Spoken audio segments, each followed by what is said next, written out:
Olá, pessoal! Tudo bem?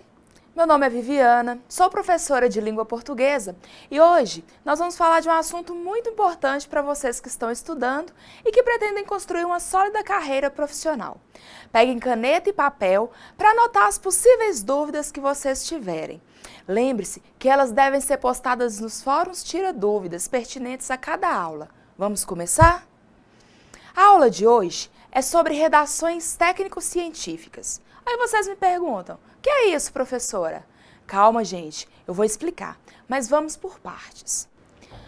Todos nós sabemos que redigir é escrever, ou seja, expressar nossas ideias por meio de palavras.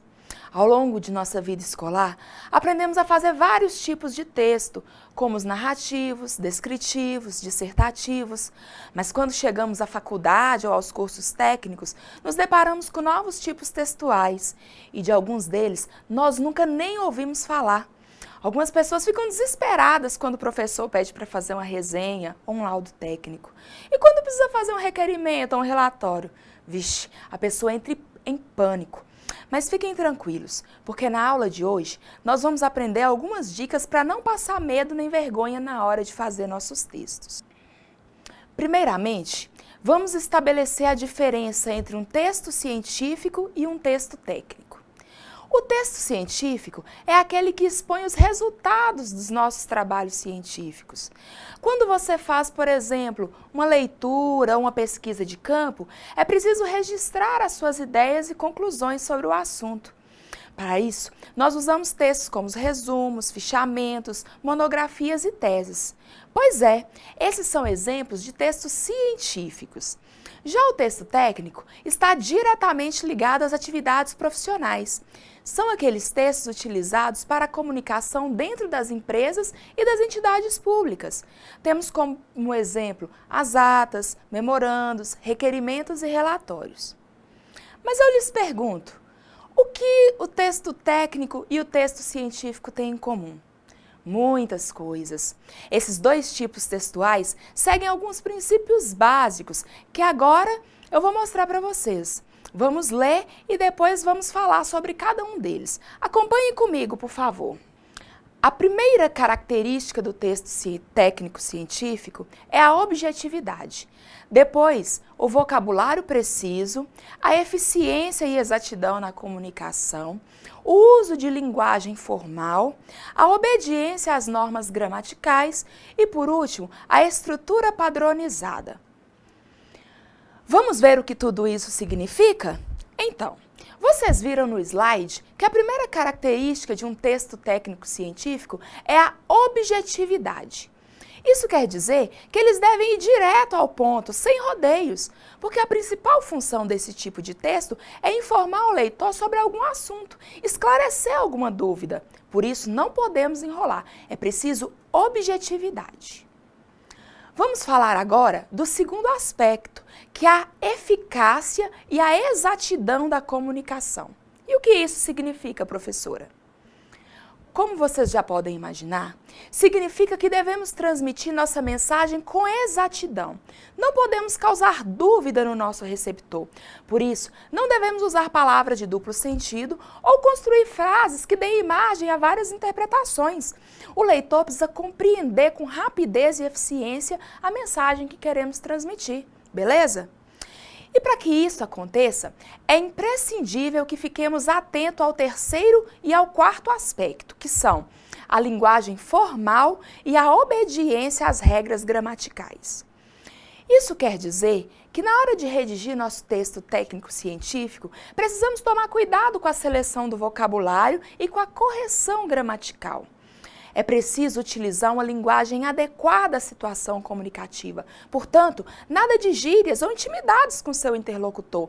E jamais se esqueça dos acentos e vírgulas, nem erre a conjugação verbal. Tudo bem? Vamos agora falar do último elemento que apareceu lá no slide. É a padronização da estrutura. Padronização da estrutura? O que é isso, professora? Isso é moleza, gente. É que para a gente escrever textos técnicos científicos, não precisamos gastar nossa criatividade, porque já existem padrões pré-definidos para cada tipo de texto. Portanto, é só olhar o modelo, a estrutura que cada texto exige e tentar reproduzi-la. E para facilitar a sua vida, escolhemos alguns modelos de gêneros textuais muito utilizados no dia a dia das faculdades, cursos técnicos e empresas. Então, basta observar o padrão estrutural que eles seguem e fazer do mesmo jeito. Comecemos por um velho amigo nosso, o resumo. Resumir um texto é fazer uma apresentação sucinta de seus pontos mais importantes. Aí, você deve estar lembrando daquele professor do ensino fundamental que toda semana pedia para a gente ler um texto gigante e fazer um resumo. E o que a gente fazia, hein? Moleza, copiava um parágrafo, pulava 2, copiava um, pulava 2 e achava que o professor nem ia ler, né? Coisa feia. Isso não é resumo não, minha gente. Resumir um texto é reescrevê-lo com nossas próprias palavras, mas de maneira sucinta, compacta, sem deixar de fora nenhuma informação importante. Não tem erro, é só deixar a preguiça de lado e mãos à obra. Outro tipo de texto bem importante é a resenha. Nossos professores adoram solicitá-la aos alunos. É resenha de filme, de livro, de artigo.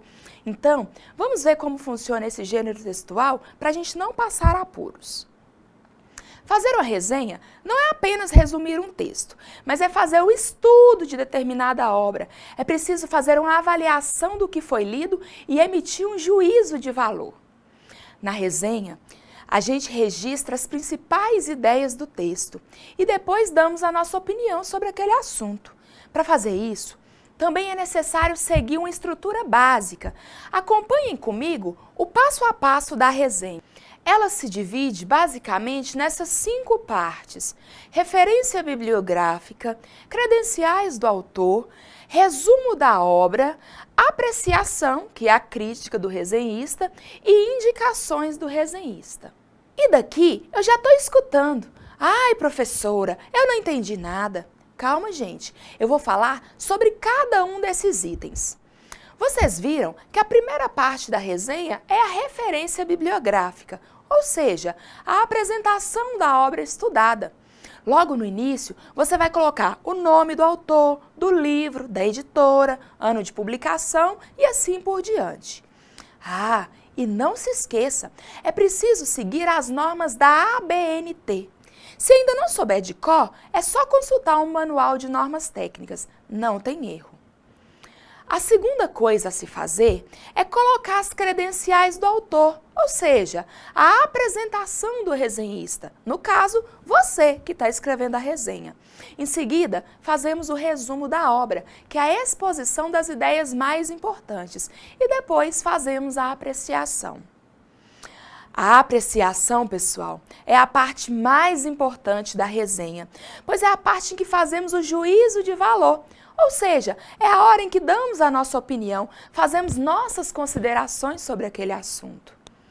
E por último, nós fazemos a indicação do resenhista, ou seja, explicamos a que público se destina o nosso trabalho, se é para estudantes, professores ou se é para o público em geral. Só isso. Está pronta a nossa resenha. Agora é só fazer a revisão gramatical e entregar ao nosso professor.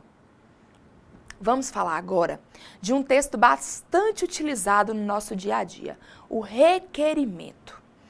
Esse tipo de texto é feito com o objetivo de solicitar, de requerer alguma coisa dentro de uma instituição pública ou privada. Portanto, quando quiser solicitar um documento na sua instituição de ensino, ou mesmo requerer uma prova de segunda oportunidade, basta seguir esse modelo. Acompanhe comigo a leitura do slide. Logo no início, a gente coloca o nome do destinatário e embaixo colocamos o cargo que ele ocupa. Olha o exemplo: ao senhor José Pereira Gomes, diretor das faculdades Dom Bosco. Depois, nós saltamos um espaço e já começamos com o nosso texto. Primeiro, a gente coloca o nosso nome, depois nos apresentamos. Veja aí o modelo. Eu, Viviana Pereira Silva, portadora do registro de identidade tal e do CPF tal, aluna regularmente matriculada no curso de especialização de professores, venho respeitosamente solicitar a Vossa Senhoria a expedição dos documentos necessários à minha transferência para outro estabelecimento de ensino. Viram como é fácil? Essa parte que está escrita de verde é a apresentação da pessoa que está requerendo alguma coisa. E essa parte de azul é a solicitação que você deseja fazer. Depois, é só finalizar com essas palavras. Nestes termos, pede deferimento. Aí você coloca o local, a data, assina e fica torcendo para que seu pedido seja deferido. Vamos agora para nossos próximos tipos de textos, o laudo e o parecer técnico. Algumas pessoas até confundem esses dois gêneros textuais, mas existem algumas diferenças elementares entre eles. Vamos dar uma olhada na tabela a seguir. O que é um laudo? É a descrição dos fatos, ou seja, você deve fazer um retrato escrito de tudo que você está vendo. E o parecer? É uma opinião de um especialista sobre determinado assunto. Ou seja, você analisa um caso e emite o seu juízo de valor, seu ponto de vista. E quem faz o laudo? O laudo é dado pelo perito, ou seja, pelo profissional tecnicamente especializado no assunto. E quem faz o parecer? Também é um profissional, mas ele o faz em caráter consultivo, é apenas uma opinião e não uma decisão. E qual é a diferença na forma de escrever esses dois tipos de texto? Muito fácil. O laudo é objetivo, apenas descreve aquilo que se vê. E o parecer é subjetivo, ou seja, nele eu posso fazer a minha interpretação dos fatos. E aí, pessoal, perceberam qual a diferença? No laudo, a gente vai direto ao assunto, apenas retratamos aquilo que está sendo estudado. É preciso desconsiderar a nossa opinião. E o parecer? No parecer, eu posso emitir o meu ponto de vista. E para isso, eu preciso me basear em informações técnicas, precisas, que normalmente estão descritas em um laudo. Agora, eu vou mostrar para vocês um exemplo prático de laudo e de parecer. O primeiro modelo que eu vou mostrar trata-se de um laudo de avaliação imobiliária. Veja o slide. Primeiro, a gente preenche o cabeçalho com os dados do objeto que pretendemos analisar. Nesse caso, é um imóvel. Depois, é só fazer a descrição objetiva da propriedade. Vejam só. Casa antiga, em terreno de topografia plana, situado em área comercial e residencial. Sua fachada é simples, necessitando de reparos. Por último, nós fazemos a conclusão, que nesse caso é o valor mensal para a locação do imóvel, que deve ser de R$2.000. Viu só, gente? Nada de opiniões, apenas dados concretos, objetivos. Agora, vamos dar uma olhadinha no parecer. Após a análise do projeto, de seu objetivo, justificativa e cronograma de execução, reconheço a necessidade da realização do mesmo, dando, portanto, parecer favorável à proposta. Viram só o que disse o profissional? Reconheço a necessidade do projeto, por isso dou parecer favorável. Gente, o profissional concorda com a aprovação do projeto. Ele emite a sua subjetividade, sua opinião sobre o assunto. Viram como é fácil? Ao final do parecer, basta colocar o seu nome e assinar. Vamos agora para o último gênero textual de hoje. Ele é muito importante para a nossa vida acadêmica e profissional, pois ele serve para apresentar o resultado de nossos trabalhos, viagens, pesquisas. E aí, já sabem de quem eu estou falando? É do relatório. Então, fique bem ligado, pois a qualquer momento, seu professor, seu chefe vai pedir que você faça um. O relatório também deve seguir padrões pré-estabelecidos. Vejam só como deve ser a sua estrutura. Acompanhem comigo. A primeira parte é a introdução. Logo no início, você deve fazer a apresentação do assunto, colocar o objetivo geral e os objetivos específicos da pesquisa e apresentar a metodologia utilizada. A segunda parte é o desenvolvimento. Essa etapa é a mais importante do trabalho. É onde você deve fazer a exposição minuciosa das ideias, o relato dos fatos e ocorrências verificadas durante a pesquisa, a análise dos procedimentos experimentais, ou seja, dos equipamentos e técnicas utilizadas, e, por fim, expor o resultado de sua pesquisa. A próxima etapa é a de conclusões e recomendações. Aqui, a gente deve fazer nossas considerações finais sobre as discussões e experimentos realizados no decorrer da pesquisa e dar as nossas recomendações, ou seja, nossas sugestões de medidas que podem ser adotadas futuramente. Se necessário, você também pode colocar anexos, como fotos ou documentos utilizados em sua pesquisa. E, por fim, as referências bibliográficas, que são os nomes dos textos e autores que você utilizou para embasar o seu trabalho. A princípio, pode parecer complicado, mas é muito fácil. Basta ficar atento aos modelos de textos técnicos e científicos. E, se precisar, consulte a sua apostila ou algum site ou manual de redação técnica. Com o tempo e com a prática, isso vai se tornar uma tarefa bem simples. Agora, um alerta. Nunca se esqueça de uma coisa. Os textos técnicos científicos são redações formais. Portanto, devemos utilizar um vocabulário adequado ao ambiente acadêmico e profissional. Nada de informalidades. Devemos usar sempre a norma culta da língua portuguesa, ou seja, não desobedecer às regras da gramática. E para que você não deslize no português, nós também preparamos algumas dicas de pontuação e de acentuação. Assim, você não vai passar vergonha na hora de escrever o seu texto. Vamos lá? Primeiro, vamos falar da pontuação. Há pessoas que acham que o erro de pontuação é coisa insignificante, que não faz diferença uma vírgula a mais, um ponto a menos, pois estão enganados. E eu vou mostrar para vocês como a pontuação pode fazer diferença no sentido de um texto. Vou começar contando uma história. Certa vez, um homem muito rico e sem nenhum filho sentiu que estava prestes a morrer e decidiu escrever um testamento. Pegou papel e caneta e pôs-se a redigir. Mas no meio da escrita, ele bateu as botas e não pôde terminar o texto. Ficou faltando a pontuação. Veja só o resultado do que ele escreveu. Deixo meus bens à minha irmã, não, a meu sobrinho jamais será paga a conta do mordomo, nada dou aos pobres. E agora, gente, para quem vai ficar essa herança?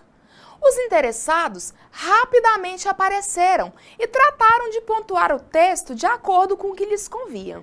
Veja o que fez o sobrinho. Deixo meus bens à minha irmã? Não, a meu sobrinho. Jamais será paga a conta do mordomo. Nada dou aos pobres. Viram que espertalhão? Mas tinha mais gente de olho na grana. Veja só o que aconteceu. Veio a irmã do falecido e fez a seguinte pontuação. Deixo meus bens à minha irmã, não a meu sobrinho. Jamais será paga a conta do mordomo. Nada dou aos pobres. Mas o mordomo, que não era bobo, tratou logo de dar sua versão. Vejam como ficou. Deixo meus bens à minha irmã? Não. A meu sobrinho? Jamais. Será paga a conta do mordomo. Nada dou aos pobres. Diante do impasse, gente, o caso foi levado a um juiz que deveria resolver o problema.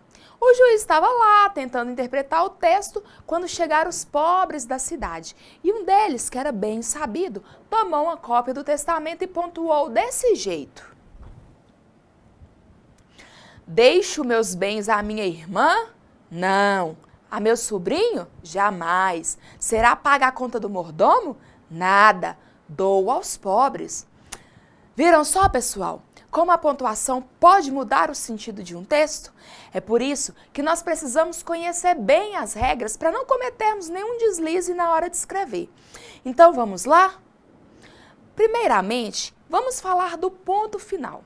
Ele serve para marcar uma pausa total, absoluta. Ele deve ser usado no final das frases declarativas ou imperativas, indicando que o sentido daquele trecho já está completo. Querem um exemplo? Hoje acordei feliz. Viram só? Uma declaração e acabou o assunto. Então, é só colocar o ponto final. Tem também o ponto de exclamação. Ele serve para indicar entonação em uma frase. Normalmente, nós o utilizamos quando queremos expressar nossas emoções, como dor, surpresa, alegria. Vejam um exemplo. Nossa, que calor! Viram só a entonação?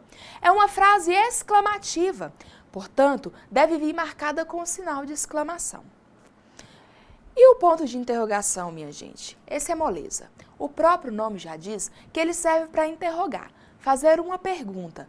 Então, sempre que bater a curiosidade, não se esqueça da interrogação, pois é ela que indica a entonação dos nossos questionamentos. Entenderam? Olha aí, acabei de fazer uma pergunta. Se fosse na escrita, vocês iam poder enxergar que eu jamais me esqueço do ponto de interrogação. E o ponto e vírgula? O nome já sugere o quanto ele é indeciso. Não é uma vírgula, portanto não serve para pequenas pausas, também não é um ponto, por isso não pode fazer pausas definitivas. Ela fica sempre ali, no meio termo. Normalmente, usamos o ponto e vírgula para separar orações muito extensas e relacionadas entre si, principalmente se elas já estiverem divididas com vírgulas.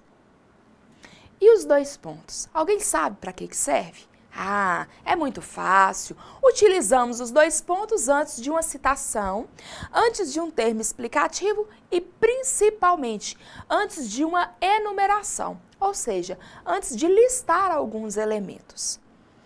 Vou dar um exemplo para vocês. Tenho muitos trabalhos para fazer. 2 pontos. Um de português, um de matemática, um de história. Viram como é simples? E se surgir alguma dúvida, basta consultar a apostila. Lá tem explicação e alguns exemplos para vocês memorizarem bem essa matéria, ok? Por último, vamos falar da vírgula. Todo mundo já teve alguma dúvida sobre esse assunto.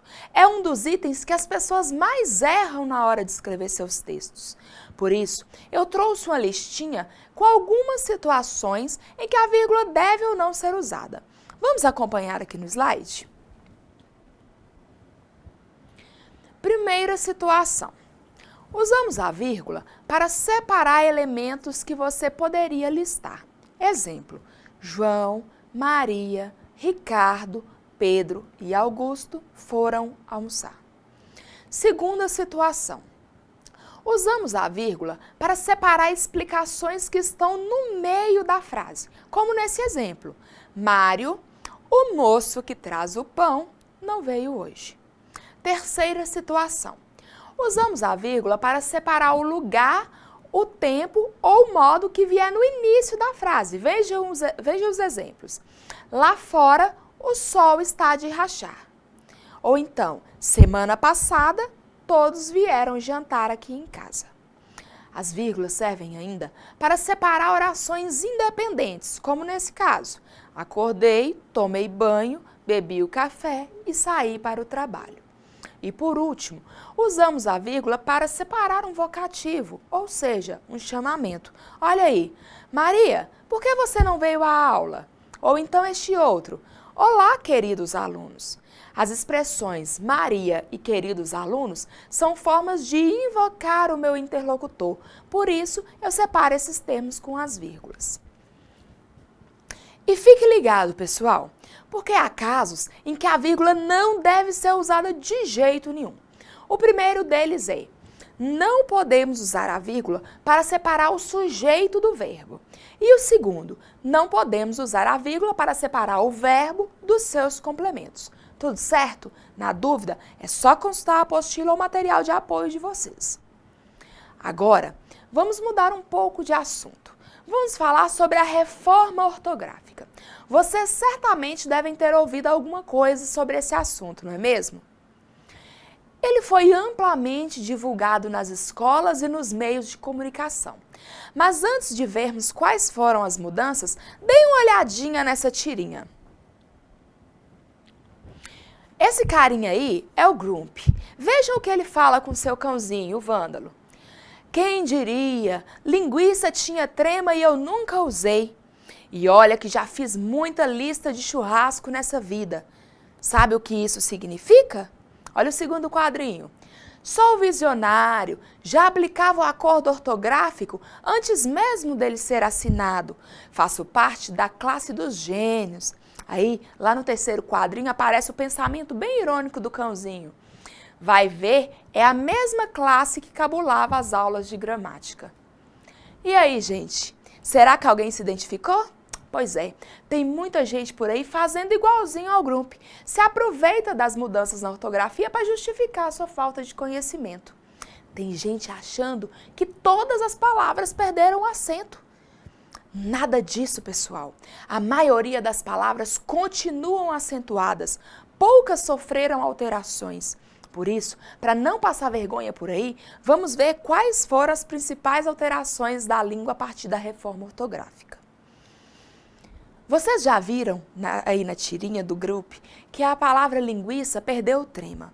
Para quem não se lembra, o trema são aqueles dois pontinhos que a gente colocava em cima da letra U, para indicar que ela deveria ser pronunciada.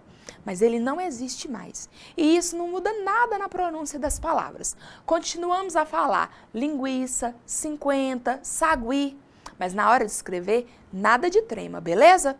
Vamos agora ver outras mudanças. Acompanhem comigo. Primeira delas, quando o EI e o OI aparecem na penúltima sílaba, não recebem mais acento. Percebam o exemplo, a palavra herói continua acentuada, pois o OI está no final. Agora a palavra heróico não tem mais acento, pois o OI está na penúltima sílaba. Vejam aí nesse quadro outras palavras que também não são mais acentuadas. Ideia, joia, colmeia, jiboia, coreia, estreia e geleia. Viram como é fácil? EI e OI na penúltima sílaba não tem mais acento. Vamos agora à segunda regra. Se o I ou o U estiverem sozinhos na penúltima sílaba e antes tiver um ditongo, a palavra não tem mais acento. Vejam os exemplos. Fei-u-ra. O U está sozinho na penúltima sílaba e antes dele vem um ditongo, portanto, nada de acento. O mesmo acontece com as palavras cauíla e bocaiúva. Mas prestem atenção nessa dica. Os nomes próprios não sofreram alterações. Portanto, se você se chama Andréia ou quer viajar para Bocaiúva, não precisa eliminar o acento dessas palavras. Tudo bem? Ah, essa regra é muito fácil. Se a palavra terminar em em ou ou, não precisa mais acentuá-la. Então, vejam como fica a grafia das seguintes palavras. Vou, creem, enjoo e vem. Não tem mais acento, beleza? Vamos para a última parte da aula, o uso do hífen. A regra de utilização do hífen é extensa e um pouco complexa. Algumas delas até causam algumas controvérsias. Por isso, eu trouxe para vocês aquelas que são as mais usadas no nosso dia a dia. Acompanhem comigo, por favor. Não se usa o hífen quando o prefixo termina com uma letra diferente da que inicia o segundo elemento. Veja o exemplo. Auto mais estima é igual a autoestima. O O e o E são letras diferentes, por isso não usamos o hífen. Olha aí o outro exemplo. Ante mais pedagógico é igual a antipedagógico. O I e o P são letras diferentes, portanto nada de hífen. O mesmo acontece com as palavras autoescola, microcomputador e seminovo. Mas tem uma exceção, pessoal. Se a segunda parte da palavra começar com R ou S, é necessário dobrar essas vogais. Vejam só. Ultra mais som é igual ultrassom. Se não dobrar o S, fica ultrasom. E anti mais rábico é igual antirrábico. Se a gente não dobrar o R, fica antirrábico. Fala sério, né, gente? Isso também acontece com as palavras antissocial, antirrugas, contrassenso e biorritmo. Em todas elas, eu preciso usar SS ou RR. Gente, estamos quase chegando ao fim. Vamos falar agora da última regra. Acompanhem comigo, por favor. Usa-se o hífen quando o prefixo termina com a letra igual a que inicia o segundo elemento. Olha o exemplo. Micro mais ônibus é igual micro-ônibus. O prefixo termina com O e o segundo elemento começa com O. Então, usamos o hífen para separá-los. Veja outro exemplo. Inter mais racial, interracial. O prefixo termina com R e o segundo elemento começa com essa mesma letra. Portanto, a palavra tem hífen. O mesmo acontece com as palavras anti-inflamatório, micro-ondas, interregional e superresistente. E para finalizar, vejam quais são os prefixos que sempre exigirão a presença do hífen. São eles: ex, sem, além, aquém, recém, pós, pré e pró.